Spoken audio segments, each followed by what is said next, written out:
We have an interesting title this morning. It's called Why I Oughta. And those words can be taken in two different ways. The first one is with a comma after the why, as in, Why I oughta.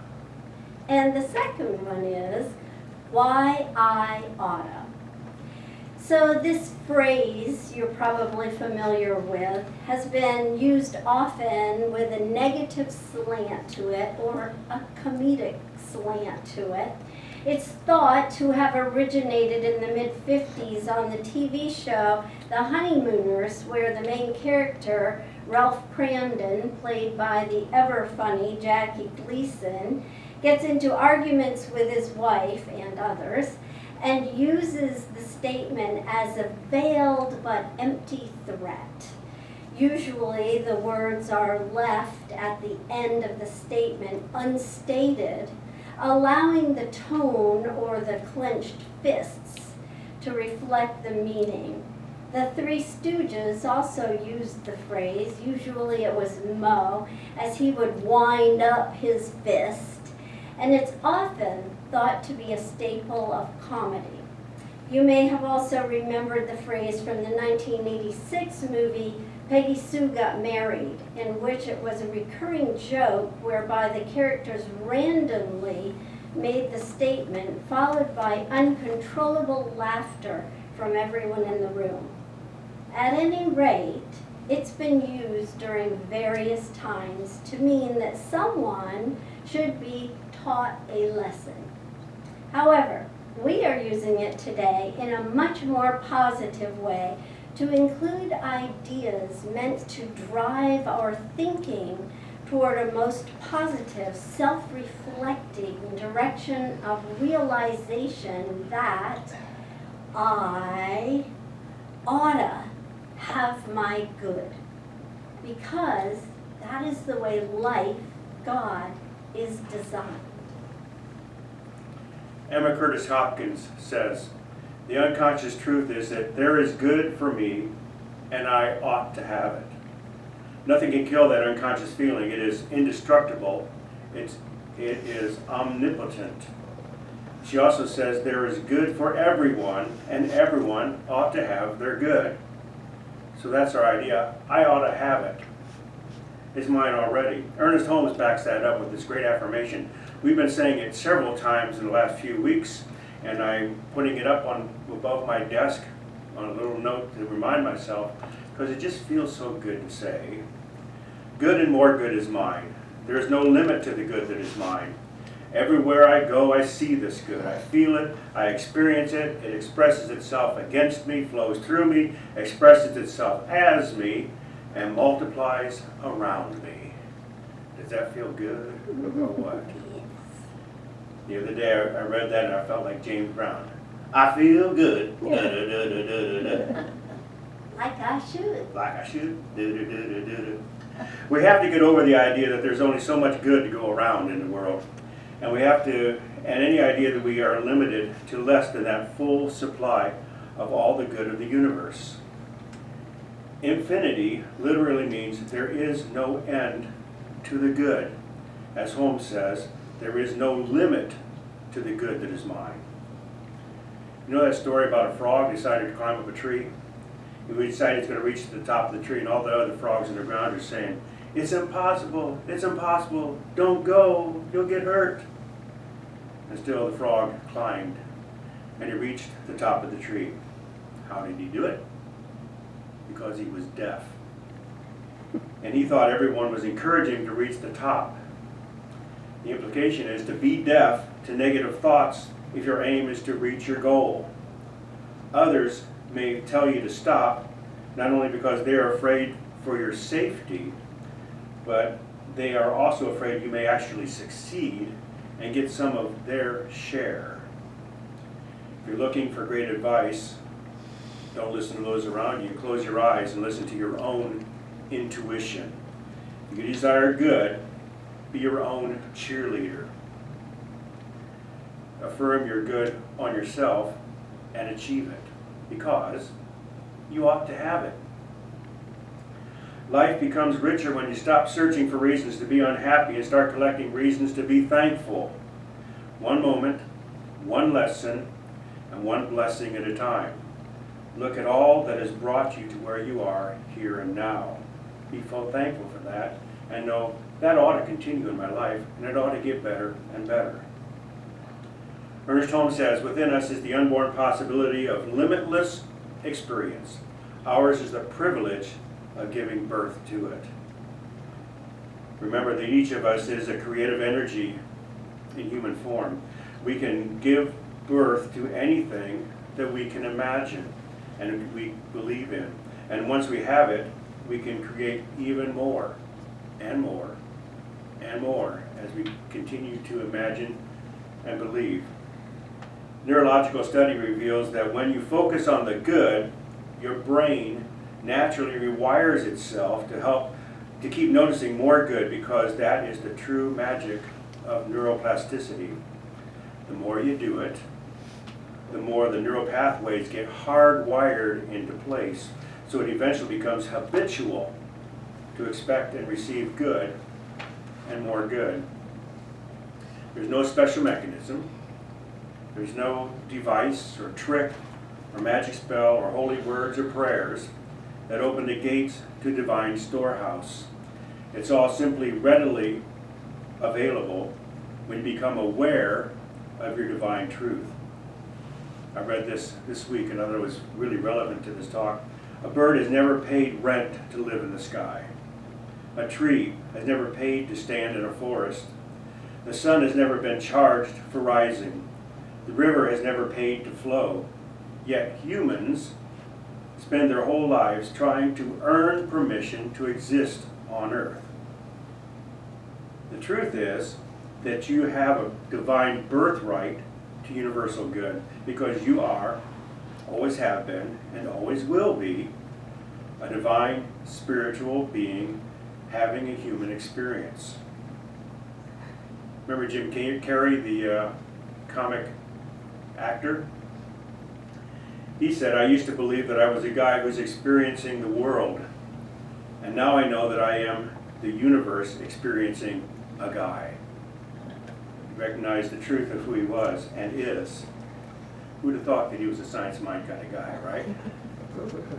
Sometimes the greatest tool for achieving is apologizing to yourself for all the BS that you made yourself believe along the way. I quite often say to myself, I can't believe I used to believe that. And there's no wonder I didn't succeed as much as I desired to do so. But I'm thankful for this positive, life-affirming teaching that reminds me of that truth. The Bhagavad Gita says, you suffer more in your imagination than in reality. The mind creates fear where there is none. Learn to stay present, and most of your worries will quietly disappear. Stay in the present, and life becomes peaceful. The Buddhists agree with that, and they say if you suffer, it's because of you. If you feel blissful, it's also because of you. No one else holds that power, only you. You are both your own hell and your own heaven. In Science of Mind, we say there is infinite good in the universe, and you ought to have it. There is infinite wealth in the universe, and you ought to have it. There's perfect health in the universe, and you ought to have it. There's infinite power, beauty, love, peace, joy. You name it, you ought to have it. You ought to have all you can imagine, and know there is yet even more if you desire, or if you can imagine it. Nobody is more deserving or better positioned to receive than you, because nobody is closer to God than you are. That's what the term omnipresent means. God is equally present in all spots, which means every spot where you are and as you are. Nobody ought to have God more than you. There's a Native American saying that a blade of grass is as significant as an oak tree in the eyes of the Creator. Size does not determine the value of a spirit. That's true with proximity and preference. And actually, if God is ever present in all that is, there is no such thing as proximity or preference, because we are already it. Not only should we ought to have it, all the good of the universe, we already do have it right here and now. Wow, beautiful words, inspirational words. There's an unlimited amount of good in the universe, and I ought to have it. You know, many various ideas stick in our minds for unlimited number of reasons. Catchy little phrases or songs, sometimes even a bad advertisement.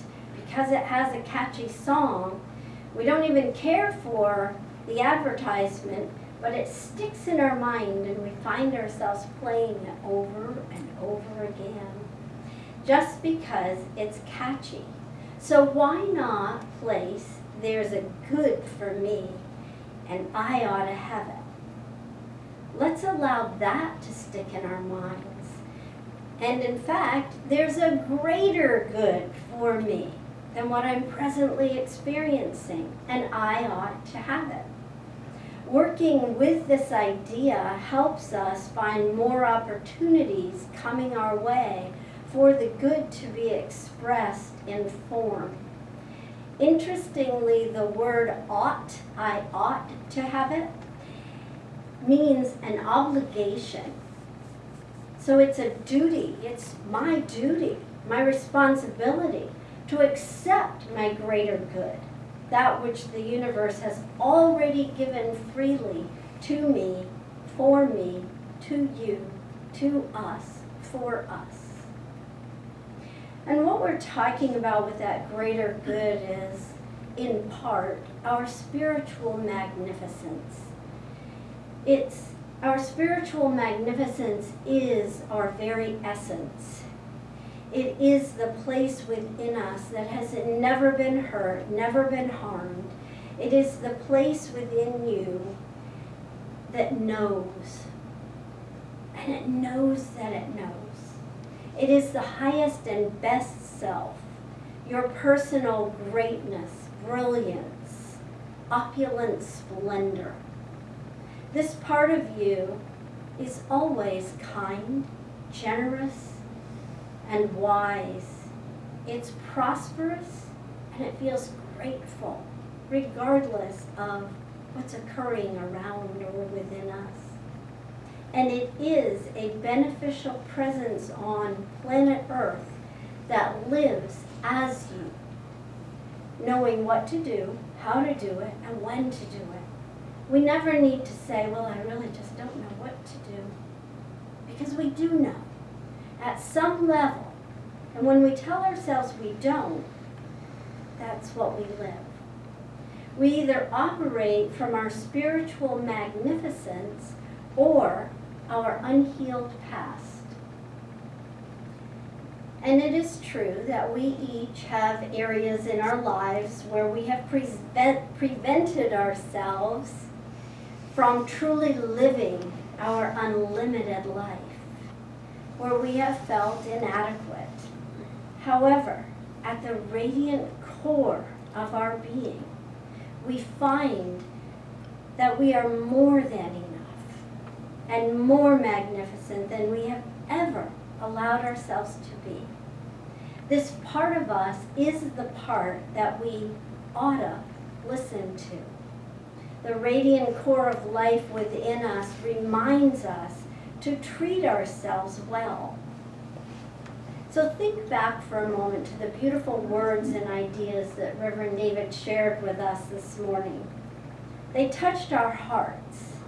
And they touched our hearts because we are open and we are ready to hear, to take in, and to receive and live our goodness. But then sometimes we stop ourselves. Why? Why do we stop ourselves when we get very centered and we know the truth of ourselves? Well, I have a few suggestions, so stay open. this, in my opinion, is a fact for each of us to think about. In our past, we were lied to about ourselves, and we misinterpreted the words that were spoken about us or to us. Probably most of us still have many of those old tapes playing in our subjective. Well, tape recordings are a thing of the past, so it's time for us to let go of anything that's holding us back from stepping into receiving the goodness that we are. Here's another fact. No matter what was said, implied, or even left unspoken in your past, you have the power to change it. You have the power of mind to think anew, to develop a conscious and subconscious belief system that reminds you that you are God's handiwork. Nothing can ever separate you from God's love except your own thought of it.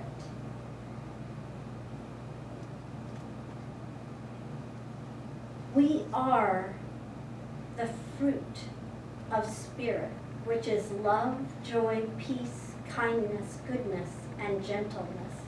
And that Spirit is everywhere present. It is you.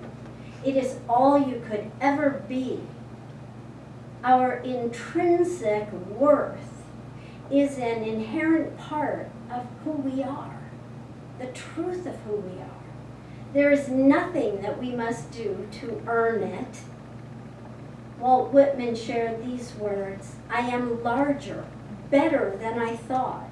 I did not know I held so much goodness." We oughta be proud of the loving heart that we carry around with us, knowing our intentions are good. We oughta realize that we don't become a good person because we are flawless, but by simply recognition of our own inherent goodness. Maya Angelou shares, "Do the best you can until you know better. Then, when you know better, do better." Give yourself self-love and self-care. And remember, there's no way that you can hate yourself into being happy. You must love yourself into happy. Maybe, as you demonstrate your goodness, someone else will see it and realize the goodness of humanity itself.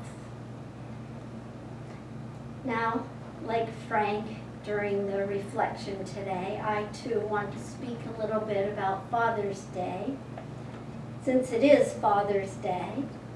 Yet I don't want anyone to feel left out, because in truth, Father's Day is a great day to recognize and honor the divine masculine nature of each and every life. First, let us be considerate and recognize that we each come to this moment of Father's Day with various feelings about our father experiences. And let us honor, respect, and be non-judgmental, holding a space for the diverse experiences. That said, in Science of Mind, we see the masculine aspect of life represented by the active, projective, and initiating forces of the universe, creation. We celebrate it not just as a nod to the biological fatherhood, but as honoring the universal spiritual energy of focus, logic, will, and purposeful action, causation.